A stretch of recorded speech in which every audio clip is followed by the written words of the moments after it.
Buckle in, sports fans. You're listening to The William Haynes Show. The program will be starting in just a couple of minutes, so grab your popcorn and get ready to enjoy the show.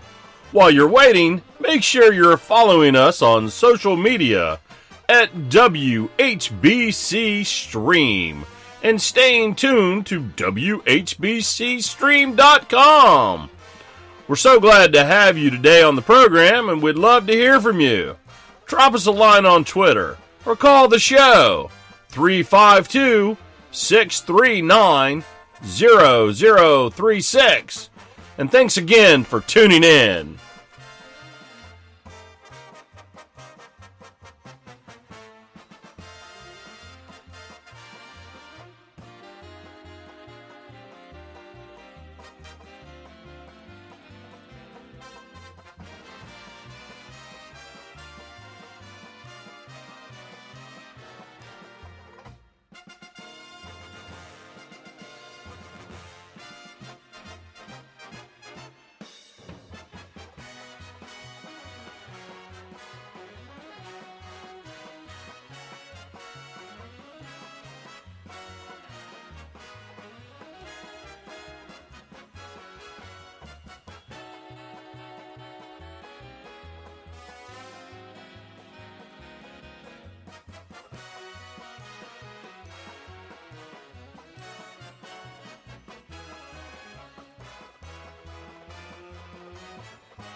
HBC. Well, it is a good evening to you, and how you be? William Haynes here, you there, here on this Tuesday night at 8:26 here on the William Haynes Show, as always, live from the WHPC studio in Tallahassee, Florida.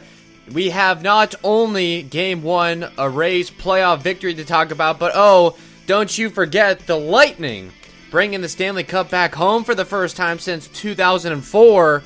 They've got a potential City of Champions situation on our hands. The Bucks also sit atop the NFC South. So, Tampa Bay sports talk show, of course, as always, but more so tonight, I guess, than ever, really a Rays post-game show. Again, their 3-1 win over the Toronto Blue Jays. They take a 1-0 lead. If they win tomorrow, Tyler Glasnow v. Hyunjin Ryu, they will advance to the ALDS in San Diego against the winner of the New York Yankees and Cleveland Indians series. Currently in the top of the fourth, it's the Yankees up 5-1 on the Indians. AL Cy Young, I guess, winner, he will be. Shane Bieber has gotten absolutely roughed up by the New York Yankees, and I had anticipated that. I know some of you guys were a little bit skeptical about what Aaron Judge and Giancarlo Stanton can do, but like I said, you get into a best of three, I don't want to have to see those sluggers, so we may be seeing the Yankees in Petco Park in San Diego, but we can't get ahead of ourselves just quite yet. We have this Toronto Blue Jays team still in front of us, and boy, was Game 1 a hard-fought contest. And before I go any further, just wanted to let you know that you can call the show. We have a line open for each and every one of you listening to the program right now. It is 877-566-1020. You want to call the show. You want to talk, post-game Rays reactions. You want to celebrate the Lightning Stanley Cup champion, and we'll even talk a little bit of Bucks if that's your pleasure with you for, who knows, maybe about another hour or so on the docket. At least all that I have planned, just trying to break down everything that happened in tonight's game and then preview tomorrow's game. Again, it'll be Tyler Glasnow v. Hyunjin Ryu. Ryu has faced the Rays a couple of times this year, and Glasnow has yet to face the Toronto Blue Jays. But the Blue Jays specifically lining up their ace for Game 2. I think for that reason, I think they thought they had the best chance against Glasnow if you had to pick one between him and Snell. And Snell really did his thing, did as we expected him to do. I told you, Blake Snell in this post Cy Young, era for him, this part of his career, we know what he is. 5 innings, 5 1/3, 5 2/3. He'll strike out 10, and he'll walk a couple. He had a no-hitter going through 5 innings. It was the leadoff man in the in the sixth getting hit. That would have been, I believe, I have it on my scorecard here, but I couldn't quite track it down. But it was Castillo getting a couple of outs, and he got into a bit of a trouble. Then Nick Anderson cleaned it up to finish that inning, and then Nick Anderson started the next inning, and he got in a little bit of trouble, and it was Pete Fairbanks working an interesting but still relatively clean ninth inning for the save. Boy, did he look good. He was touching triple digits, so I think the bullpen looks pretty good. I think with Anderson, I mean, the stuff about the game, I guess, that comes to mind is Anderson is obviously not going to be available for Game 2, and I would hold reservation potentially for Game 3. I mean, when was the last time that he pitched 29 times in an outing? I mean, you look at his game log, at least for this season. He's gone 20 pitches once this year, so that came on September the 21st. So maybe, that was only an inning, and very rarely does he come on to start another inning. He did that on the very first game against the Blue Jays, but really not much else that he's done that. So a little bit interesting, a little bit surprising to see Kevin Cash go in that direction, but gets the job done, relatively speaking. Nick Anderson, a guy who his strikeout rate, he strikes out about half of the men that he faces, and recording 5 outs here tonight and facing a total of 7 batters, he had 0 strikeouts. So I don't know if that was on the Toronto Blue Jays part, that they had the good scouting report, and they're a good team when it comes to hitting with 2 strikes. They do a tremendous job as far as that's concerned, and I think most glaringly we saw with Blake Snell, he would get into 2 strike counts consistently, and then it would be a couple takes for Blue Jays hitters, and then it's a 2-2 count, a 3-2 count, and then you can kind of get in some trouble through there. But again, Snell working the no-hitter through 5 innings. It was the 6th that it all kind of unraveled for him. It was Alejandro Kirk that singled off of him to start the 6th inning to break up the no-no. We also had another no-hit bid. I believe it was for the White Sox. Lucas Giolito, a perfect game through 6 against the Oakland A's as they take Game 1 of that best-of-3. Just a really weird day of MLB playoffs, and I think maybe we'll touch on that a little bit later. But talking Rays right now, and again, taking your calls at 877-566-1020 is the number to call. At WHBC Stream is also the Twitter. We look at what the lineup did, and we weren't quite sure exactly what this lineup and even what this playoff roster was going to look like. Ji-Man Choi, Yandy Diaz, both guys that hadn't played in quite some time, and they'd both been working their way back. Neither are in the starting lineup. Ji-Man Choi comes in for a pinch hit appearance that came in the bottom of the 8th, and on a 2-2 count, he flew out to center field and got a decent piece of it. If you recall, it was September 13th, sliding into home plate. He injured it, so he's been out since then, and I think with Yandy Diaz as well, Kevin Cash and that staff has just been trying to be careful because they want, obviously, them to be ready for playoff baseball, and here they are. I was expecting maybe Choi to start at first base because you like what he gives you defensively. And Nate Lowe, who I wasn't even sure was going to make the playoff roster, not only does he make it, but he starts at first base and bats cleanup. So that was a bit of a surprise to me. He goes 0 for 3 with 2 strikeouts. So the playoff roster, I just wanted to mention, they end up going with 13 pitchers and 15 position players. With the pitchers, the starters, we have Blake Snell, Tyler Glasnow, Charlie Morton. Also, it was Ryan Yarbrough's on there as well. And then when it comes to relievers, you've got obviously Nick Anderson, Diego Castillo, John Curtis, Oliver Drake, Peter Fairbanks, who got the save tonight, Aaron Loop, Aaron Slegers, and Ryan Thompson, and also Shane McClanahan, the lefty, the USF grad, who has yet to make his Major League debut. I believe I saw something that he would be the first player, I believe, in Major League history to make his debut during the postseason. So obviously he's not going to be on the roster if they don't expect him to pitch, and I guess it's potentially a Major League service time thing, but why wouldn't you have him out there to get a little audition for him during the last weekend of the season against the Phillies? But they decided to slot him in there. ESPN has him listed as a starting pitcher, and maybe he'll be an opener, but right now he looks, he would be used in relief. They go with 2 catchers instead of 3, as I had kind of presumed, and they can change that from series to series. They have a 40-man pool to pick from, and they can select a 28-man playoff roster from round to round. Mike Zunino and Michael Perez, that gets him the nice righty-lefty split as well. Zunino played through the whole game. He goes 0 for 3 with a couple of strikeouts. Really didn't show much offensively, but reminds you how much he can do behind the plate. Along the infield, they have Adames, Brasso, Choi, Yandy Diaz, Lau, Lowe, and Wendell. And we have a call right now. We're going to go ahead and take it. We have Seth calling in from Los Angeles. Seth, how's it going, my man? Hello. Good to hear from you again. I'm glad to be here. I'm doing all right, and this is a great win, I would say. Absolutely. Taking game one, that's huge. Yeah, I think so. I am definitely concerned about the Yankees game right now. I don't know what happened. That's a major league choke job right there, I would say. Bieber is definitely about as big a fraud as you can get, it would seem. Wouldn't expect anything else from them, to be quite honest.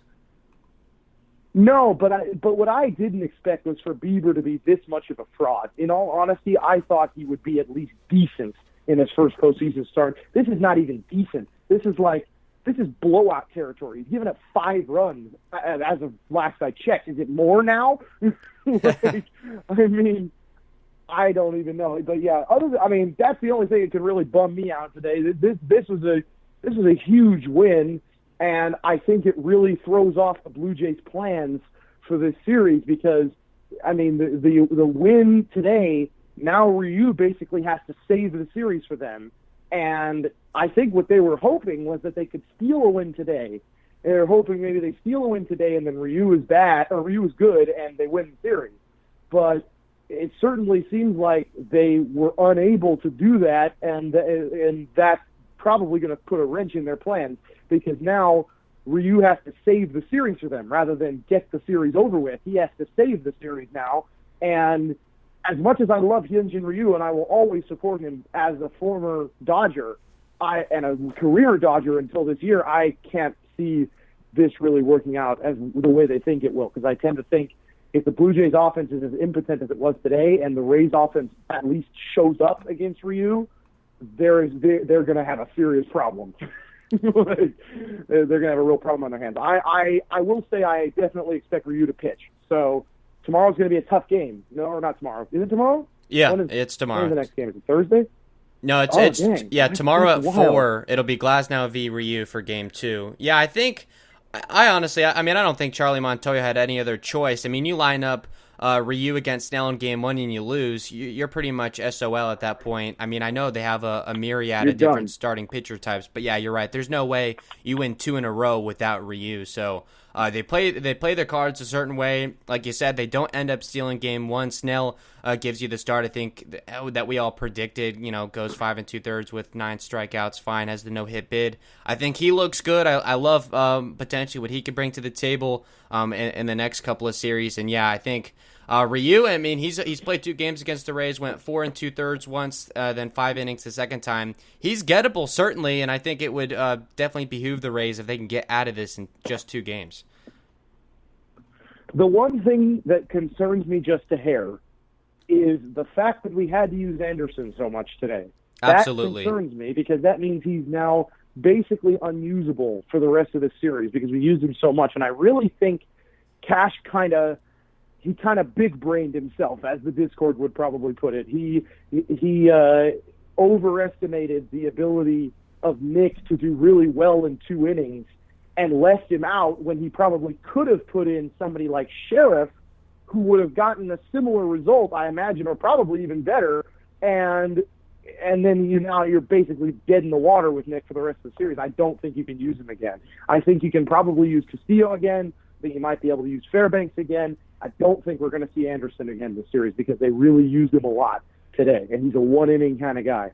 That is a good point, yeah, because Cash is usually a guy that will trust kind of more unknowns in big spots, and we don't see him make a move like this very much, where he just felt more comfortable going with the guy that he knew, and Nick Anderson was not quite the automatic guy that we've known, and I think part of that was coming out to start the second inning. He just didn't necessarily look in his element. You're right, they'll have Castillo. I mean, I like how they line up, even if Anderson can't go the next 2 games. I mean, obviously, Curtis, Drake, Fairbanks could go again. I'm excited to see what McClanahan can do and Ryan Thompson. So they've got guys, and I think Glasnow, I think it's realistic, honestly, to think he'll probably give them 6 innings tomorrow. My one thing I was listening to the show just a bit earlier. I think it should be made clear Shane McClanahan would not be the first guy to debut in a major league game. There are 2 other guys who have done it before him. In fact, I believe one of them is somebody we know. One of them is a guy who's actually semi-significant, but I can't remember who. But there have been 2 guys that debuted in postseason games previously. But McClanahan would definitely be, as far as I'm aware, the first Ray to debut in the postseason. And I would love to see him get some innings. It would be really cool as an audition, but I'd maybe rather see that next series. Like, let's not get to the point where we have to use Shane McClanahan this series, because I think if we get to that point, we're in serious trouble. Like, if we've gotten to the point where we've had to use him, that probably means that game 2 went into extra innings and we lost, and we blew up every reliever we had, and now you got to use somebody else in game 3 because you don't got anybody else.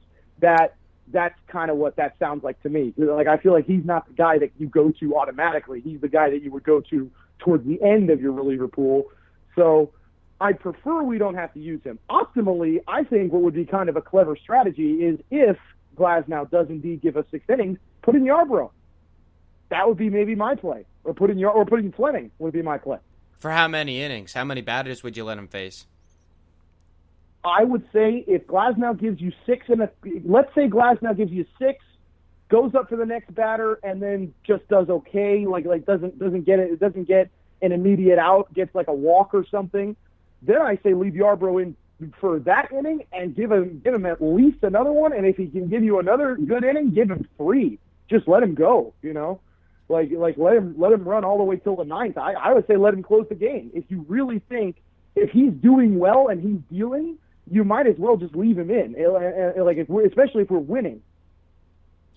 Yeah, that's a good point, and I think Yarbrough has had some decent success against this lineup, if I'm not mistaken. I can't confirm that, but yeah, I mean, if he can ride him to the finish line, I can't confirm it. Okay, yeah. So yeah. Cash, I mean, it wouldn't be necessary because you do have that bullpen at your disposal. But yeah, I mean, if he glides through that first inning, I would. Kevin Cash would be mindful. He would only probably face, I would imagine, 9 batters. He wouldn't let him see anybody in the order a second time. So, but yeah, maybe if he could blow through, because I think Glasnow, I think 5 or 6 at the very least, and probably maybe one run ball. Yeah, Yarbrough has dealt against the Blue Jays. The only time that he's been even semi-bad against the Blue Jays, I think, was one game in the very last series we had. I think he was kind of iffy. But even in the game that got delayed and moved over the next day, he was dealing in that game. So Yarbrough he has a serious success rate even beyond this season. Even going back a season or 2, he has a very good level of success against this lineup. And I would say I think you got to put him in at some point in this series if you feel as though you don't want to waste bullpen arms. Which my perspective is, if Glasnow gives you 6, don't waste bullpen arms. In all honesty, if he gives you 6 innings and then maybe even like starts the 7th and gets in a jam, then you don't waste bullpen arms. You go to Yarbrough or you go to Fleming, especially because they're both lefties. So you might as well just go nuts. And then let's say he gives you 6 innings, a 1-run ball. The game's tied 1-1 going into the 7th, and you have to pull him and put in Yarbrough for that inning, and then Yarbrough goes the next inning, and it's still like close, like it's still like 2-1, then maybe you put in a reliever. Maybe you go with Castillo, maybe you go with Fairbanks, but really you probably shouldn't use those guys 2 days in a row, so you might want to look at somebody else. Either way, I think probably, especially if we have a decent lead, I would rather avoid burning bullpen arms and instead use long relief so that we can keep those arms completely fresh for the next series. Well, if they win tomorrow, which is Wednesday, they won't be playing again until the following Monday. They're going to have quite a bit of time to get adjusted over there in San Diego. Yeah, that is a fair point. That is definitely a fair point. So I think, yeah, I mean, I would say, I understand your point. If it's close, especially if it's tied at that stage in Game 2, I would understand that strategy is you want your bullpen to be set up the best it absolutely can be for Game 3 because Morton is a complete wild card, I think, in that spot. So you want everyone that you can to back them up. And yeah, but I think if they have the lead, especially with all those off days the following, if they win that game, I think Cash is just going to throw the sink at him with whatever he's got in the bullpen. That's a fair point. And actually, maybe instead of going with, if they do have a decent lead, let's say for some reason Ryu is just pitching like crap and gives up 5 runs, and they've got a decent lead going into it, then I would maybe make the argument instead of going with that. What I suggested, maybe just go with Slakers and let Slakers go a couple innings because he can give you long relief. The only problem is he's a righty, so following Glasnow might not be optimal, so that in that situation, maybe you rather go Fleming only because he would go too long. But yes, I mean, I can't stay too long, but those were just kind of my comments on the Game 2 matchup. All right, well, absolutely. I appreciate the call, man. It was good as always. Yeah, well, have a good one. I hope to maybe be calling again with a series win tomorrow or something like that. Who knows? Absolutely. Maybe talk a little bit Rays Yankees. Who knows? Well, hopefully not. I'd rather be talking Rays Cleveland, but we'll see. Absolutely, yeah. All right. Have a good one. You too. Bye-bye. All right, and there he is, Seth from Los Angeles. As always, a great call from you, Seth. Thank you. And if anyone else listening would like to call in, the number to do so is 877-566-1020 with you for about another 30-40 minutes or so, talking more of tonight's Rays 3-1 win over the Toronto Blue Jays. It feels so good to be talking playoff baseball. The Rays now up 1-0, a win tomorrow. It'll be Glasnow v. Ryu. That would punch the Rays' ticket, I guess, officially to the postseason. They would head over to San Diego to play a best-of-5 with either the winner of the Yankees-Indians series. Currently in Game 1 in the 5th, it's the Yankees up 5-2 over the Indians. And if you're a Rays fan, you don't like to see that Yankees lineup just tore up probably the American League Cy Young winner Shane Bieber. So the Yankees are red hot, as I think some people expected. I knew that they were getting kind of healthy at the right time, and the pitching necessarily isn't there for them at this moment. But in a best-of-3, I would probably say the Yankees are going to end up taking this one, but who knows? Also, later on in the show, we'll talk about maybe some of the other playoff matchups. All the National League wildcard series are getting started tomorrow, and that'll be some good fun. But more for the Rays, as we talked about, who is making the playoff roster. We gave the pitchers, and with the infield, I guess the surprise is there for me. I was a bit surprised that Nate Lowe was on the roster with 2 potential first baseman types coming back in Yandy Diaz and Ji-Man Choi, but they sacrifice, I guess, maybe a pitcher in order to do that because they only go with 13 arms, and you look at it and you still like what you have there, and then the outfield of Arozarena, Kiermaier, Margot, Phillips, and Renfroe. So a couple of surprises on there as well. I'm not quite sure I would have added Hunter Renfroe because, Yoshi would be a potential outfield type who is under, I guess, the DH spot. And then also Margot and Phillips, who we weren't quite sure if they were going to be healthy and good to go. They both play, and Phillips makes a defensive sub appearance, and Margot starts, actually. And boy, oh boy, did he come up big. I mean, batting 7th, and he hit that 2-run homer that gave the Rays the win, basically, because that 1 run early on obviously would not have been good enough. So Margot, the hero tonight, 2 for 3.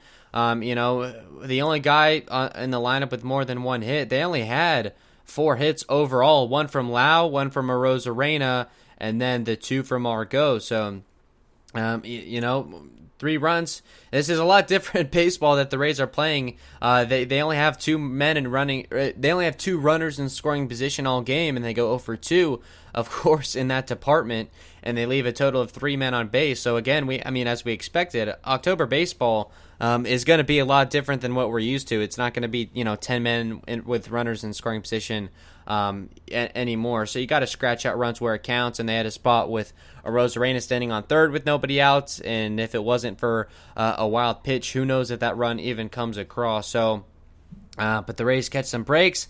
Margot runs into one. It was not a great pitch, but give him credit for hitting it out. Only his second home run as a Ray, and I think maybe we question that move at times to bring him over. They give up Emilio Pagan to San Diego, who ultimately didn't have a good season. And you get a guy in Margot who I guarantee at some point is going to have a big spot where he lays down a bunt, either to get on base or to move a runner over. There's a lot of different things he can do. He's got an amazing speed tool. I believe he was up near the top in the majors in the stolen base department. So they've got guys that can swipe bags pretty consistently as well. So a well-structured lineup. I think Setsugo leading off, I think that was to be expected because Cash was definitely feeding that narrative by basically having him hit leadoff every night. Low hits cleanup, which I don't know, it's fine. 0 for 3, 2 strikeouts, some room for improvement.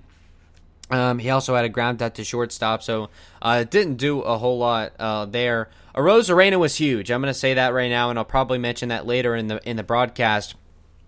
He made a running play in left field defensively. When I previewed this game, I was thinking maybe put Yoshi in left, so that way you could DH Yandy Diaz to get him in the lineup against the righty Shoemaker. But instead, they opt to have Setsugo DH, and they put Randy out there in left. So he saves a double, I would say, compared to if Yoshi was in there. And then hits that leadoff triple, and really should have, I guess, been a double. And it was the man in right field, Teoscar Hernandez, just kind of, to me, looked like he lazily kind of played it off the wall. And Randy Arozarena is not playing games right now. I mean, he stretches it into a triple. And honestly, if he doesn't get to third base, that run probably does not come across because the men that came up behind him did not really give you much at all. It was the leadoff triple for him that came in the fourth, and then it was a strikeout from Nate Lowe, which I guess I'll retract my statement of saying, fine with Lowe at cleanup. If you're a cleanup hitter and you've got a runner at third, you got to do more than a strikeout looking, so that wasn't good to see. And then it was the walk from Willy Adames, and it was on that walk that the pitch got away on ball 4 and allowed Arozarena to come across. Adames gets to second base there on a steal, and then Wendell strikes out and Margot pops out. So they had a chance to add on there in the early goings and didn't quite do that, but at least they do. They catch a break. It wasn't really anything doing. I mean, good for Adames to work the walk. They had 2 in the game. It was one from Adames and one from Wendell, and the one from Wendell, they made it count because it was followed by that Margot homer. So that's another thing, too. The Rays playing a much different game in the regular season. They were basically had a surplus of base runners, and I think their strategy was, we're just going to have so many men on base. Who cares what our batting average is with guys on the base path? We're just going to have that happen so much that eventually we're going to have runs come across. Well, now they only get a total of 6 base runners all night, and they pretty much made them count, especially in big spots. So that's great to see. Well, I guess we'll go inning by inning and then maybe talk some more big picture stuff and take more of your calls also, again, at 877-566-1020, and get you ready for tomorrow's game at 4 p.m. Eastern, also on TBS against the Blue Jays, obviously. Hyunjin Ryu versus Tyler Glasnow, and hopefully the Rays can put it away. In the top of the first tonight, it was Blake Snell on the mound. He starts off by striking out Biggio, a guy that, and Kevin Biggio, who works some of the best at-bats in the major leagues, even for such a youngster. Snell starts him off 0 and 2, a fastball and a slider that catches the zone, and it was fouled away. 2 straight balls, fastballs that missed, and that was frustrating to see from Snell, and then gets him to strike out swing and just challenged him with the fastball, and there it goes. There's 1 out. Bichette grounds out, walks Grichuk. It was a 1-1 count, and then it was fastballs that missed, 2 fastballs that missed, and a changeup that missed. So that was really what plagued Snell. It wasn't that he wasn't making good pitches, because he absolutely was when it comes to the off speed and things like that. But and it's been this case the whole year. It's just the fastball placement is just so infuriating. But then he gets Vladimir Guerrero Jr. to strike out to end the inning, so 1 base runner allowed. And at the end of 1, Or in the first inning rather, he threw 18 pitches, 11 of which were for strikes, and I'll let you know how that went inning by inning because I think that's such a big storyline. It seems between him and Glasnow and even Morton, it seems like the 20 to 25 pitch first inning is rather inevitable at this point, and it's how they respond to it. It was nice to see Snell kind of look better as the start went on, which we don't always see from him. Bottom of the first with Shoemaker on. He only goes 3 innings tonight. Gets Tsutsugo to fly out. Lau reaches on an infield single. It was a cue shot off the bat. They had him shifted well to the right side, and he hits right off the end of the bat, just a slow roller down the third base line and gets on with 1 out, but they can't do anything with it. A weak ground ball for Randy Arozarena, gets on base with the fielder's choice, and then obviously the force with Lau at second, and then Nate Lowe grounds out to end the first. So at the end of 1, it's a 0-0 game. Top of the second for Snell gets a 1-2-3. Gurriel flies out. Hernandez strikes out, as does Jonathan Villar. He had thrown 15 pitches in the second inning, 9 of which were for strikes. Bottom of the second, still working against Matt Shoemaker. Adames flies out. Wendell flies out. And then the 2-out Rays, Margot singles on a 1-1 count. It was a slider inside to him. And then Kiermaier on the first pitch that he sees, it was a slider down and away, and he grounds it out to second base to end the inning. So they get another base runner there and can't do anything with it. Top of the third, Snell, another 1-2-3 inning. Kirk flies out. Jansen lines out. And Biggio again strikes out. And I think that was one of my biggest takeaways for Snell's outing is Cavan Biggio, I'm not sure exactly against Snell, but I know against the Rays, has just given them so much darn trouble. And he faces Snell 3 times and strikes out all 3 times. So, I mean, that was great to see from Snell, and I guess give him the advantage with the lefty on lefty for sure, but I made it count. And then Biggio, don't think that he's in a slump. He had a double against Nick Anderson in the 8th inning, so that was one of my positive takeaways from Snell, certainly, and I think there's much more of those than anything negative. Bottom of the third, Zunino strikes out. Tsutsugo strikes out. Good morning, good afternoon, and good night. A couple of fastballs. One he took, one he swung at, and then a swing and a miss on a splitter down. So not a good at bat worked by the leadoff man, and then Lau flies out. 1-2-3 inning for Shoemaker there, and he finished faced 11 men, struck out 2, no walks, 2 hits. No runs. Top of the fourth with Snell still on.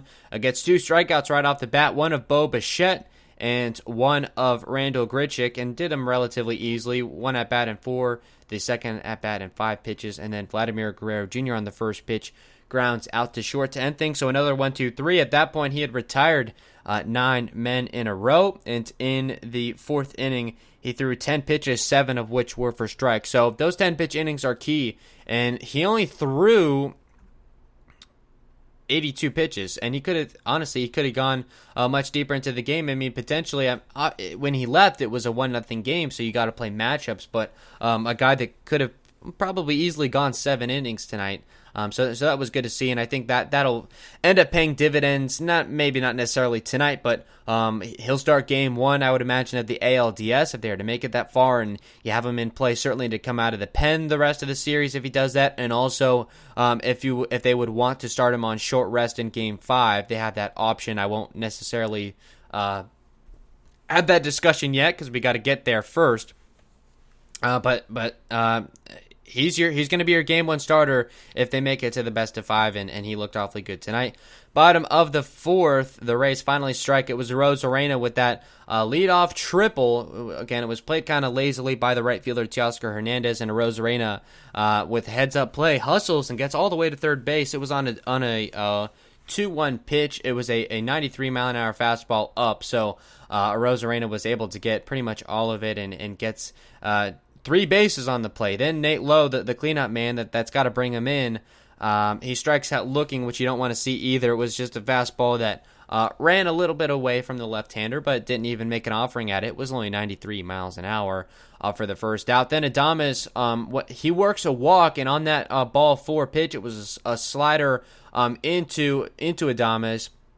It got away from the catcher, Danny Jansen, and allows Arozarena, again, another heads-up play for him. Certainly he comes across to score to make it a 1-0 game in favor of the Rays. Adames steals second, Wendell strikes out, and then Margot flies out to end the inning. So they leave a runner in scoring position there at the end anyway. But at the end of 4, it was 1-0 Rays. Again, Blake Snell, another 1-2-3 inning for him. Strikes out Guerrero Jr., does walk Hernandez, and then got Jonathan Villar to ground out into a double play on one pitch. So again, is able to take advantage of early in the count outs, and he throws 11 pitches in the 5th, 7 of which were for strikes. So you see the theme there. He was really able to get into a groove, and only having to face 3. I think at that point he had faced just 1 over the minimum. So that was cool to see. Again, talk about efficiency. There you go, and mixing in some strikeouts with that as well. Bottom of the 5th inning. At that time, I totally blew it. Well, no, I didn't. Shoemaker pitched 3, as did Robbie Ray. He got them through 6. He was on in the 5th inning, and he was the one that gave up the run to Arozarena, obviously, in the 4th. So in the 5th, Robbie Ray gets Kiermaier to fly out. He didn't have such a good game. Worked a deep at-bat there. It was an 8-pitch at-bat, and had a really curveball that was middle, and Kiermaier just missed it. So he flies out. Then Zunino grounds out, so that was the one time in the game he put the ball in play. But then again, credit to him, a 7-pitch at bat. So that, the 9-man at least seeing some pitches, that's good. They pinch hit Setsugo for Hunter Renfroe, and then he gives them the Hunter Renfroe special. It's the strikeout looking. It's pretty much you talk about the 3 true outcomes in baseball: the walk, the strikeout, the home run. Well, Hunter Renfroe, narrow that down to the true 2 outcomes: a strikeout looking or a home run. That's what you get with Hunter Renfroe, and in that spot, he strikes out looking for the 3rd and final out. And one thing that I want to mention, I really like the creativity, and I really didn't ever think of it this way, but to have the DH spot lead off, it really allows you to kind of do some things. Guys that you don't want playing the field, especially in the postseason, it essentially just gives you kind of just you have Setsugo take a couple of at bats.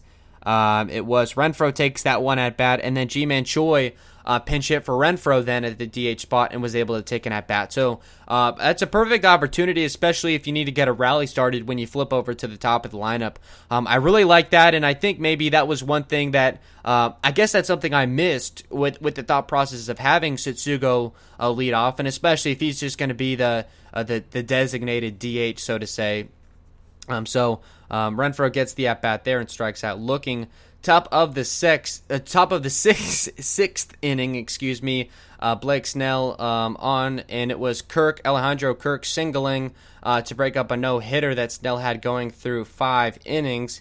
And then he got Jansen to line out, Biggio to strike out. So it's funny, they let him face the top of the order a 3rd time through, but only for the first batter, which is typically the most dangerous, and it was. But Snell really had Biggio's number today, strikes him out all 3 times he faces him. And then with the Bichettes and the Grichiks and Vladdy Juniors, they bring in the bullpen for that. So he gets 2 outs there into the 6th inning. So he ends up going 5 2/3. His line, 1 hit, 2 walks, obviously no earned runs, 9 strikeouts, 82 pitches, 48 for strikes. That a ratio that doesn't necessarily look great. And then in that 6th and final inning where he got the 2 outs, it was 17 pitches, 10 for strikes. So again, at an 18-pitch first inning, 15-pitch second inning, then 11 pitches in the 3rd, 10 in the 4th, 11 in the 5th, and then it took him 17 pitches to get 2 outs in the 6th.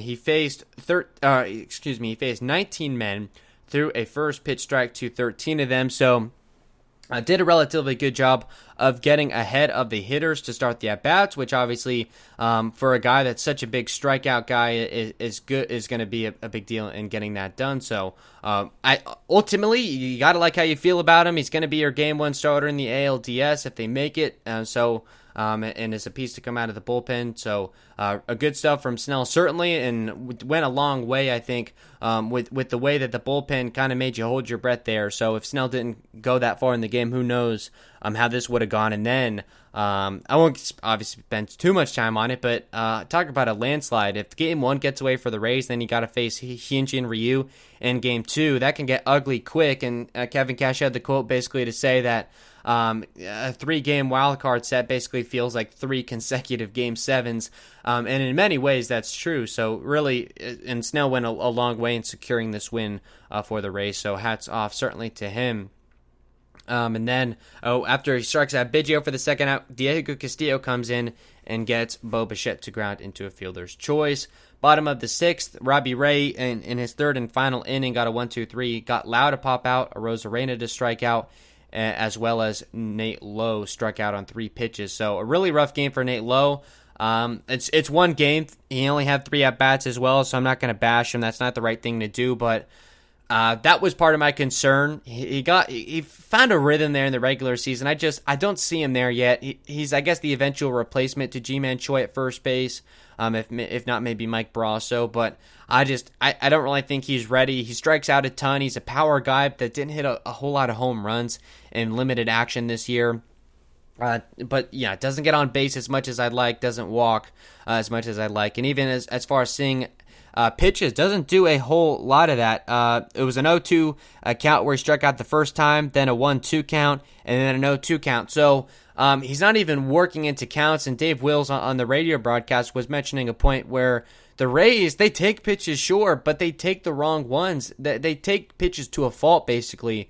It was good to see Yoshi in the first at bat of the game be a little bit aggressive. He ends up flying out, but almost had a hold of it. But guys like Nate Lowe, they take good pitches, weak fastballs down the middle or what have you, hanging, change up, sliders, whatever. And you take a couple of strikes, you're 0-2. Well, game over. This is the postseason. These are the big boys now. So I didn't love his approach at the plate. Especially as a cleanup guy, you're going to be coming up with men on base quite a bit in the playoffs when every at-bat matters. Would have liked to see maybe something different from him against the lefty Hyunjin Ryu tomorrow. I would love to see Yandy Diaz maybe clean up, something he doesn't do a whole lot of. Maybe Mike Brasso, a potential cleanup guy. So they'll have options, and we'll preview that at the end of the show. Top of the 7th, Diego Castillo comes on and gets into a little bit of trouble, strikes out Randall Grichuk, and then on the first pitch to Vladimir Guerrero Jr., it was a sinker at 97 that just got away from him and ran way in.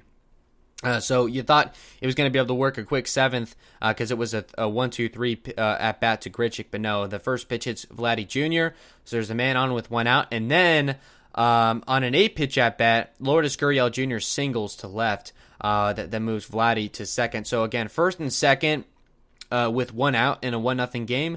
That's not what you want from probably your second best reliever coming out of the pen. So what do? Your only option, you bring in the first best. And Nick Anderson indeed does come in. He faces Teoscar Hernandez and gets him to pop out to first. That was a stressful at bat that lasted 7 pitches.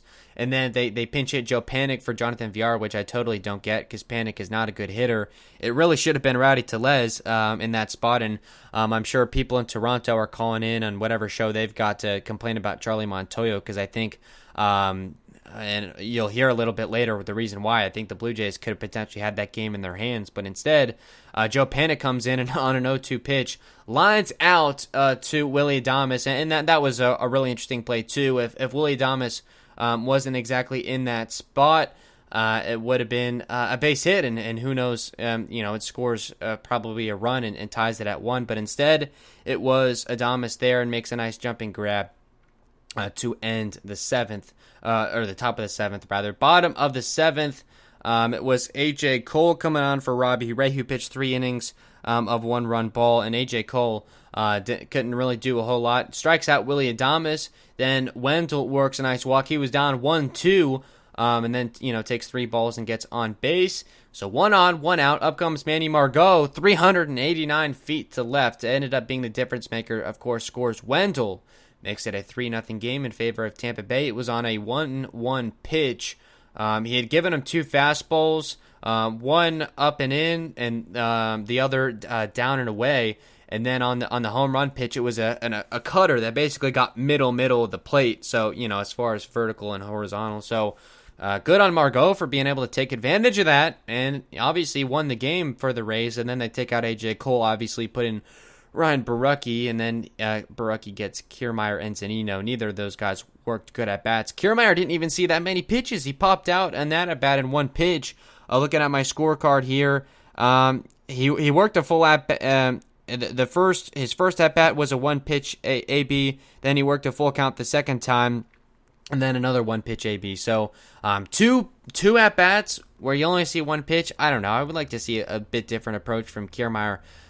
Because honestly, he's better when he's on base. I don't need the home run, but I would like the walk because we didn't see any. I think we saw maybe one stolen base attempt. We did. It was actually Adames. Yeah, Adames getting a swiping second base off of Robbie Ray. So could have maybe seen more from that, especially in these low scoring contests. I think where this team doesn't necessarily have the hitting and the power that last year's team did. The speed on the base path and the ability to swipe at base, I think, is what could potentially end up giving this team the edge. So would rather see Kiermaier see some more pitches in the at-bat to get on via the walk or whatever. Was aggressive. We know with Game 3 in the ALDS last year, he was the hero because of the home run. I was there. It was nuts. So Kiermaier, he does kind of, I hate to say it, he does have a bit of a Superman complex where he likes to be the hero and he follows the home run. So I don't know. And it was a relatively good pitch to hit, too. He just couldn't grab a hold of it. So, I don't know. Maybe we'll see he runs into one and proves me wrong. Wouldn't mind. Top of the 8th, Nick Anderson still stays on, and this was kind of the curious move that Seth was discussing. I don't necessarily understand it either. He comes in, does Anderson in the 7th to clean up the mess that Castillo had left him, gets 2 relatively easy outs, and you think that's it because, well, you want him ready for games 2 and potentially 3. No. Kevin Cash stays, I guess, with what he knows.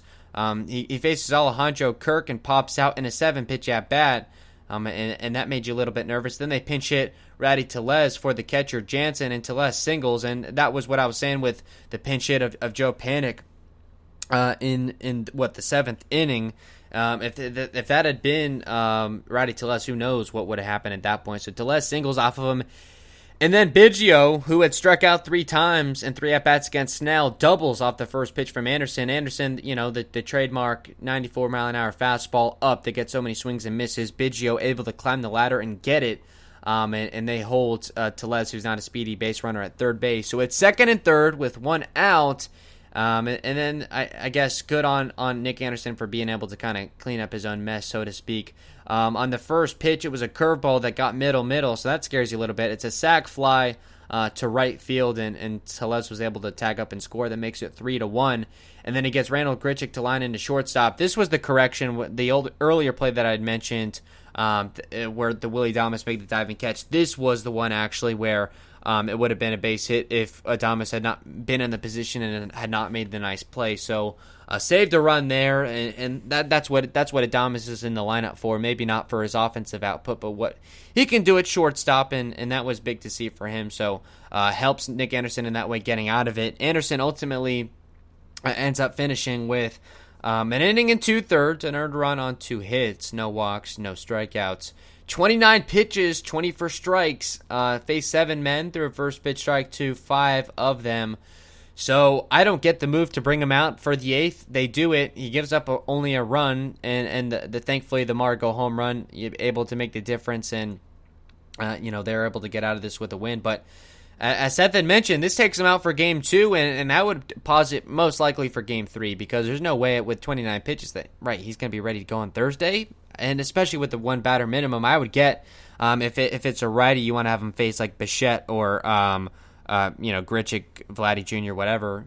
They have a lot of righty power hitters. If he maybe in Game 3 he could have faced one of them. Now with the 3 batter minimum, if he's not on it because he threw 29 times, well, you're SOL again. And also of note, you don't want to see him get hurt this early in the playoffs, or and really ever, because of how vital he is to this team. So I don't know. Kevin Cash, usually a guy that does such a good job of thinking down the line. And hey, if they win Game 2 easily and Glasnow pitches a gem, doesn't matter. And I think that was probably Kevin Cash's thought process was. And we heard, you can hear kind of the I guess the urgency with that quote is it feels like 3 Game 7s. Well, we know how Cash, plays elimination games. We saw the Rays perform in 4 of them last year, and how he kind of handled that, uber aggressive with the pitching. So he wanted outs in Game 1. He was playing for the now, not for the later, which we don't really see him do much. I guess it pays off because Anderson gives you the 5 outs, and that's fine. But through 29 pitches again, and then again for Castillo's line, 2 outs, a hit, a strikeout, 14 pitches, 10 strikes. So then we move along here. It was bottom of the 8th. Choi lines out, Lau flies out, Arozarena grounds out. So the top of the order they're doing not so great. Ji-Man Choi, by the way, with the pinch hit, makes his first appearance since September 13th after he, I think it was a hamstring strain, sliding into home plate. He makes his first appearance since then, and again with having the DH spot as the leadoff hitter, you're able to kind of mix and match with that. Was Yoshi taking 2 at bats, Renfroe got 1, and Ji-Man Choi takes 1. So again, I really like that strategy, and if Yoshi's going to be your everyday DH basically, or maybe they play it as a righty lefty thing, I would like to see the DH lead off because of what you can do with it, and guys like Choi and Yandy Diaz, who potentially may not be ready to come back and play the field just yet, but can take an at bat here and there. And Choi ultimately sees 6 pitches, so that's good. Takes a couple of pitches, which is his trademark. Takes a changeup and fastball away. Then takes a changeup that catches the zone for a strike 1, fouls off a changeup, fouls off a fastball, and then lines out on another fastball. So catches from, it was Thomas Hatch that caught a lot of the plate, and Choi just not able to get it. Took it a decent way though. And then with Lau fly out and Arozarena with the ground out. Not going to get on Arozarena because I honestly, save for maybe Margot and I guess Nick Anderson and Blake Snell, Randy Arozarena is up there for probably the most valuable performer in tonight's game. Top of the 9th, Peter Fairbanks comes on for the save. I'd mentioned when we kind of previewed this year's playoffs and especially this series, Fairbanks is a member of this A bullpen. He made his Major League debut only in June of last year, so is new to this. And boy, you could tell he was ready for the moment because he was pumping out 100 miles an hour consistently. He was a guy that, 97 on the fastball. I mean, he hit triple digits, and you could tell he was ready for this spot.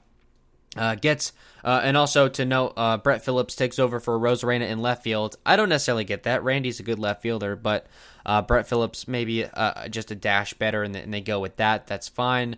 Vladimir Guerrero Jr. strikes out in 7 pitches, gets him on the slider away for an out number 1. Then Gurriel Jr., Lourdes Gurriel Jr. Doubles to deep left, takes a fastball away for ball 1. Then swings at a slider away, and then he gives him another slider, but it's another middle pitch, and he's able to hit it for extra bases, so that's a man on second, brings the tying run to the plate, and it was Hernandez, Teoscar Hernandez strikes out looking. He started off 3-0, and then challenged him with 2 fastballs, that one was a swing and miss, and one was a foul, and then on a 3-2 count, really a slider that caught again, like kind of middle of the plate. So that's the second time in a row that happened, and Teoscar just wasn't able to connect with it. I mean, who knows? Maybe that ties the game, but he strikes out looking there. And also Gurriel gets to third on a wild pitch, but that's not really of note. That just would have made it 3-2. And then Joe Panik, the final AB of the game, lines out to end the game. So that was good to see. Good to see Fairbanks slam the door shut. Do it relatively easily. 18 pitches, faced 4 men, threw a first pitch strike to none of them. So I don't necessarily love to see that, but gets the save. I won't complain. It was a win for Blake Snell. Holds for both Castillo and Nick Anderson, and again the save for Fairbanks. That is all fine and good. With the Blue Jays, as expected, they go with a tandem start. 3 innings for Shoemaker, 3 innings for Ray, and then they go to the variety of the bullpen. Robbie Ray gets the loss, but it was really A.J. Cole that blew it. He gives up the walk and the home run to Margot. So, not really much to say outside of that. The Rays get the win in Game 1, and in a best-of-3, That's especially huge. Takeaways from the lineup again. Love the DH batting first because of what they're going to do with it against the lefty Ryu. I would imagine, I don't know where Choi may not start. I would imagine Yandy Diaz probably would at some point. Maybe as the DH, maybe have him play DH and lead off. And then maybe not play Yoshi because of the lefty on lefty, and then maybe you can bring him in afterwards, obviously because the DH, it's a clean swap. Brandon Lau gets a hit. Wasn't in love with his at-bats, but he's going to be a huge part of how far this team goes. Arozarena, love him, love what he did. Made a nice running catch in left field. Also had the triple. I mean, he's a guy I had in my notes. He's just the energizer bunny of this lineup. What he can do, he can bring a spark.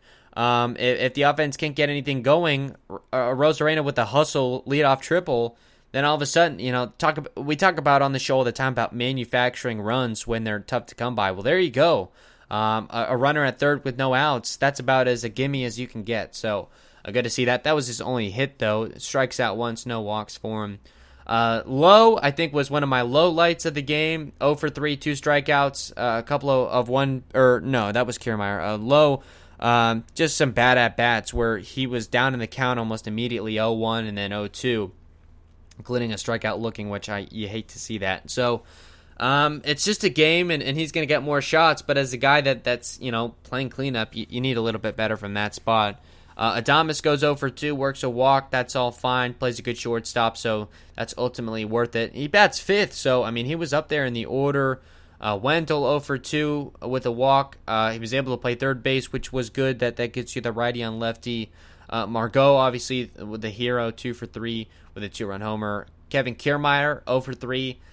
Those at-bats were troubling to me. Swung at the first pitch, but didn't really connect with them. So maybe would have liked to see him make that adjustment to start taking some more pitches, but he had the aggressive mindset at least here tonight. And Mike Zunino, finally, 0 for 3 with the 2 strikeouts.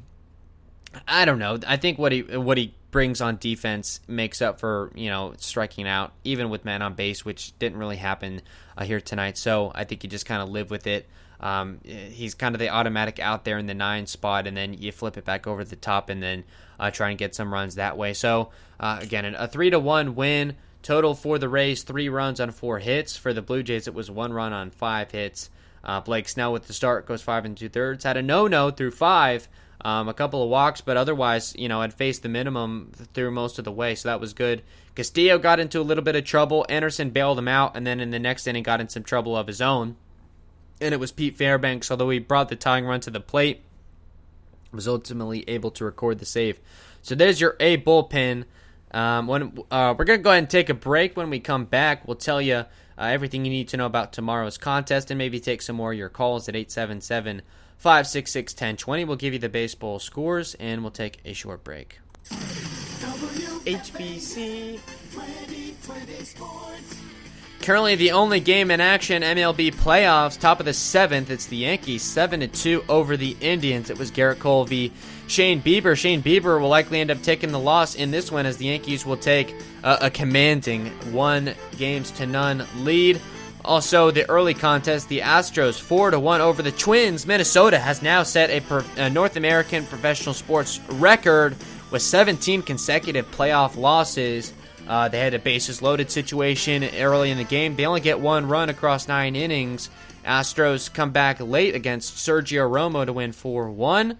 Also in Oakland, it was the White Sox 4-1 over the A's. Lucas Giolito, a perfect game through 6. He ends up going 7, and they close that out in Oakland to take a 1-0 lead. And we know from the Rays with the 3-1 lead. The number to call during the break is 877-566-1020. We'll be right back. Hey, sports fans! William's currently in the can, but he'll be right back.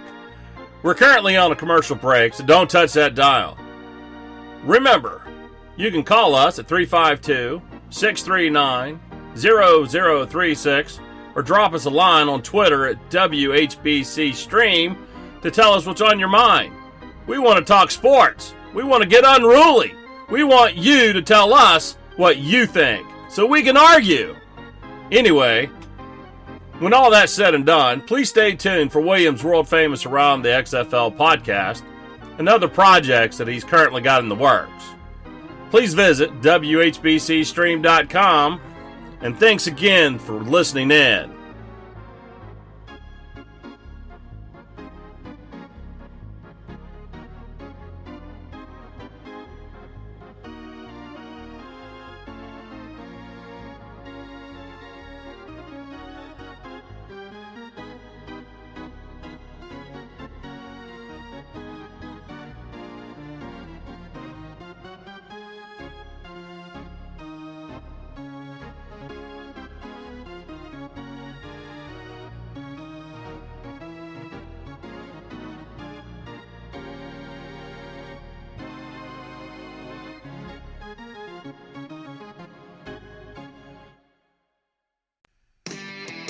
Sports Radio 101.9 FM. Sports Radio 636. Sports Radio HBC. And at 9:23, we are back on the William Haynes Show. We'll try and wrap it up, next 5 or 10 minutes or so.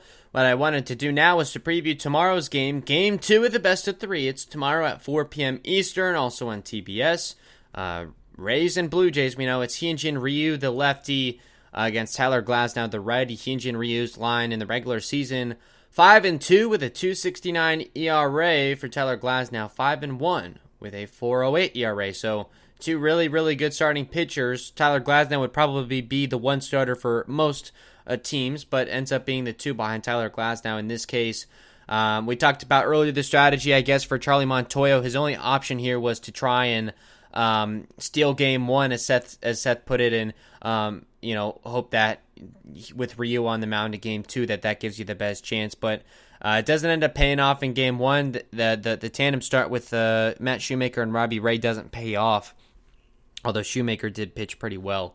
But Hyunjin Ryu in game 2, he's got 2 appearances against the Rays. The first of which was on opening night, July 24th. 4 2/3, 3 earned runs on 4 hits, 3 walks, 4 strikeouts, 97 pitches. I mean, he was fully stretched out, but I won't take much stock in that because he looked a lot different down the line, although he is quite susceptible to the walk.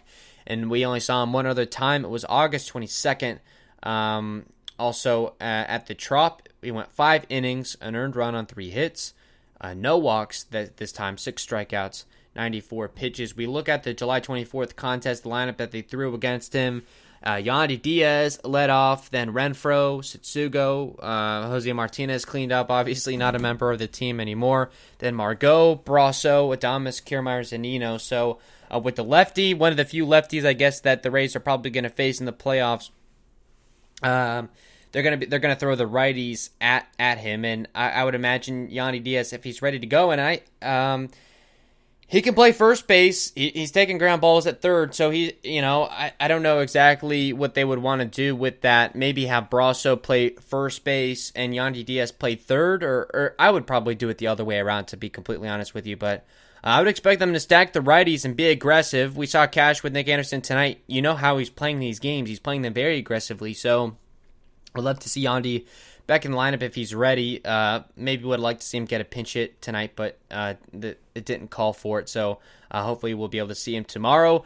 Renfroe, I would imagine, would potentially have a spot in this game because, again, the righties, Arozarena is going to be back in the cards, Manny Margot, things like that. But then, so more about that. Guys who did some damage against him in game 1. Adames actually went 2 for 3. Obviously, he'll be in there at shortstop. The only guys that get a hit was Yoshi, and that was really it. There wasn't anyone really else that did a whole lot. The Rays only got 5 hits in that game on opening night. And also it was August 22nd, he went 5 innings, 1 earned run on 3 hits. Brasso led off that contest, which is certainly a possibility. Then Renfroe batted second. So that's the common theme, was Renfroe batted second in both of those games. So who knows if they go with that again. And of course it was Jose Martinez having another good game against him. Adames collected another hit. Wendell got one as well. So I don't know. Yoshi also played both games against Ryu, so maybe a lefty on lefty. I'm not quite sure, but I would imagine you would want to stack the right-handed hitters. So looking at the roster, maybe to be a tad more specific. Outfield, I would want maybe I feel like you got to keep Kiermaier in center field, so I would go Randy again in left, Kiermaier in center, and then make your pick of either Manny Margot in right or Hunter Renfroe in right. I would be inclined to go Margot, but if again, Renfroe batted second in both games against Ryu, so that tells you what Kevin Cash thinks of that matchup. They saw each other quite a bit in the National League West, so I would imagine that they probably have some experience because Renfroe with the Padres and Hyunjin Ryu, the longtime Dodger starter. So who knows? Maybe if Cash likes that matchup, he'll continue to go to the well. But if not, Margot could also play in right. And don't rule him out to play in center either. I mean, I wouldn't necessarily expect it, but it's definitely possible. And then talking infield, obviously Willie will be at shortstop. And then what I would do with the other infield spots, I think Lau's got to play second base, even being the lefty. And then first and third, I would probably put Yandy Diaz at first if he's comfortable playing there, and then Mike Brasso at third. But you could obviously interchange either of those. Mike Zunino will catch. And then you want to talk guys out of the bullpen. Pretty much everyone is available. Maybe they'll stay away from Castillo. Potentially he pitched 14 pitches, so he'd be available, I suppose, maybe in a safe situation. Anderson's out. Fairbanks, 18 pitches, hard to say. He'll probably be ready to pitch another game. So I mean, pretty much everyone is in play. Obviously, you know the names: John Curtis, Oliver Drake, Aaron Loop was warming up a little bit. Sleggers would be available in long relief. Josh Fleming is actually not on the playoff roster for this round, so he'd not be available for long relief. So your one guy there would be Aaron Sleggers, and potentially Shannon McClanahan, who we haven't seen yet, the lefty out of the pen. So that's how I would imagine they would line up. And then for Tyler Glass now, he's 5-1 with a 4.08 ERA, and he has not played the Blue Jays at all this year. We look back to his last start, the final tune-up against the New York Mets. He goes 6 innings, 2 earned runs on 3 hits, a walk, 8 strikeouts, 2 home runs allowed, and only pitched 76 times, so could have gone a lot deeper than the 6. Probably could have gone 8 that night. So very interesting to see from there. And then right before I go off the air, I just want to mention we're more race-focused show, but just wanted to make a mention to Lightning. They bring home the Stanley Cup for the first time since 2004, so obviously proud for the Tampa Bay community and the Tampa Bay sports, between the 3 teams. They get over, the 4-game sweep of Columbus and ends up facing the Blue Jackets in round 1 and beats them relatively easy. We recall the 5 overtime match in game 1. So they beat them in 5 games. Then they match up against Boston and beat them in 5 as well. Kind of an aging team there. And then in the Eastern Conference Finals, they played a really tough Islanders team and beat them in 6. A couple overtime games there in games 5 and 6 respectively. And the Stanley Cup Final we'll never remember against the Dallas Stars. The Lightning taking it in 6 games. We'll always remember Steven Stamkos taking the 4 shifts in less than 2 minutes, I think, of ice time, but did get the goal, and he gets to hoist the cup as the captain of the team. So that's all good to see. And they're going to have to make some tough moves with the roster, but they'll be back. I mean, it's a strong Eastern Conference, but they're going to be up there for years to come, and that's certainly exciting in the sports market, and so nice to see them finally get over the hump and bring home the Stanley Cup. Maybe they'll bring it to Tropicana Field tomorrow. Who knows? That would be kind of cool to see. So until next time, we'll be on the air after the game tomorrow. It's a 4 p.m. Eastern first pitch, so thinking maybe 7, 8 o'clock-ish. Again, Tyler Glasnow v. Hyunjin Ryu will be telling you everything you need to know about the game. Also, taking your calls along the way. Maybe not too much time to, we'll maybe talk Bucks later in the week and kind of push that off down the line. But right now, obviously, with Rays playoff baseball, so exciting. And just remember, if the Blue Jays win tomorrow, it'll be Game 3, Morton on the mound. So hopefully we don't want to get to there, but like our chances tomorrow. We'll see you then.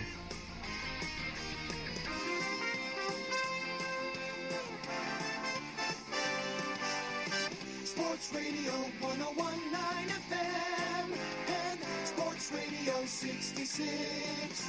The Fan. HBC.